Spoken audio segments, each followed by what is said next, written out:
वहां पर दो पेड़ उगे हुए थे।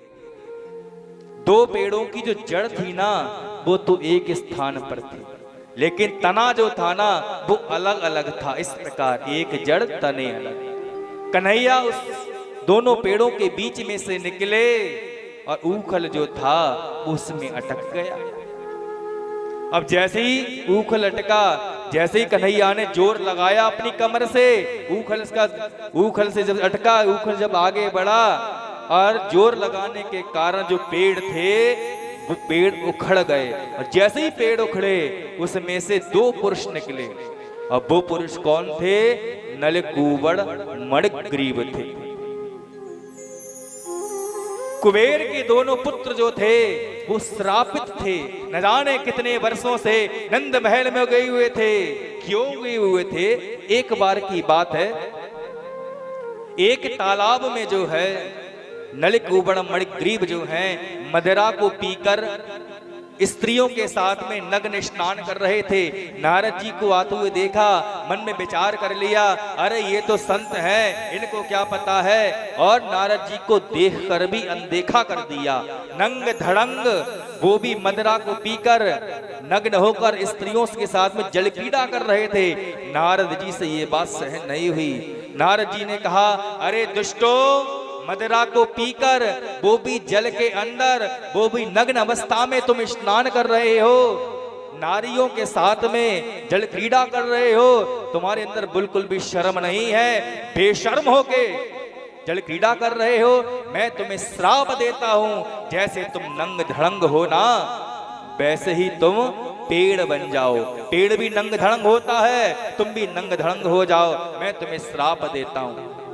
नलकूबर मणिग्रीव आए, कपड़ों को पहनकर नारद जी के चरणों में अपने मस्तक को रख दिया। हे नारद जी, हमें क्षमा करें, संतों का तो आभूषण ही क्षमा होता है। अब तो कहेंगे ही जब श्राप मिल गया कि आभूषण ही क्षमा होता है।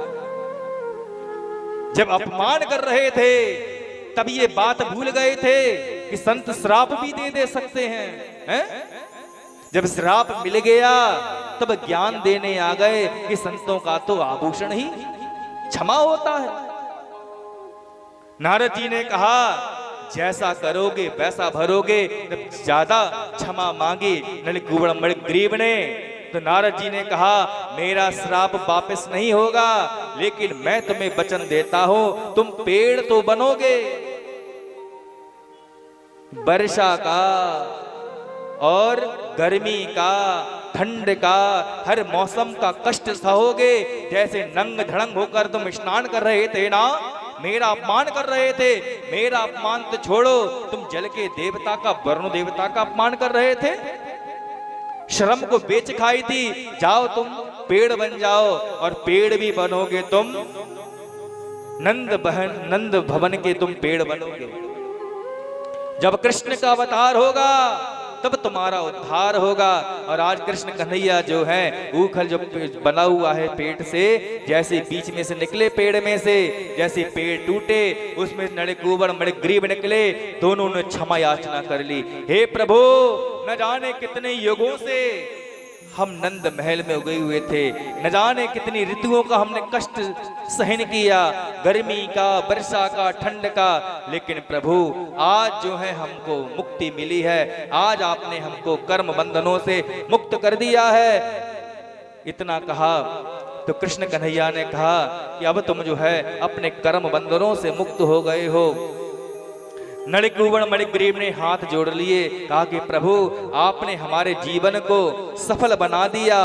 बाणी गुणानुकथने श्रवणौ कथाया हस्तौ च कर्मसु मन तव पादयोर्ना स्मृत्या शिरस तव निवा जगत प्रणामे दृष्टि सतां दर्शनेस्तु भगवत तनूना।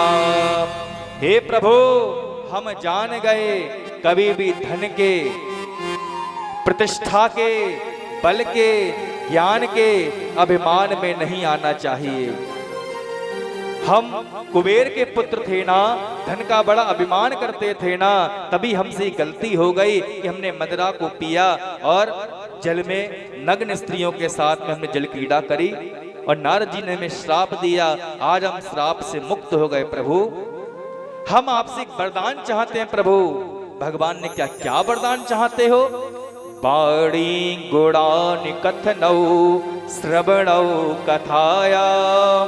मेरी वाणी है ना प्रभु, वो सदैव भगवान का कीर्तन करे, क्योंकि जो वाणी भगवान का कीर्तन नहीं करती, भगवान का नाम उच्चारण नहीं करती, जो वाणी दूसरों को सुख नहीं देती, वो वाणी तो बिल्कुल बेकार है प्रभु। इस वाणी का उपयोग क्या है? इस वाणी की सार्थकता क्या है प्रभु? आपकी सेवा में लग जाए। ये वाणी कभी भी तलवार की तरह किसी के हृदय को भेदन ना करे। ये वाणी तो सबको सुख प्रदान करे। हे प्रभु, ऐसी वाणी हमें प्रदान करे। श्रवणौ कथाया, आपका संकीर्तन ये कान सुने, आपकी कथा को ये कान सुने, जगत की व्यर्थ की बातों को ये कान बहरे हो जाएं और आपकी कथा को श्रवण करके अपने जीवन को धन्य बनाएं प्रभु। हस्तौ च कर्मसु मनस तब पादयोर्ना। हमारे हाथ जो है प्रभु दूसरों की सेवा में उठे। हमारे हाथ जो है प्रभु आपकी सेवा में, आपके पूजन में हमारे हाथों की सार्थकता हो। और तो और हमारे जो पैर है ना प्रभु कभी भी गलत मार्ग में ना जाएं।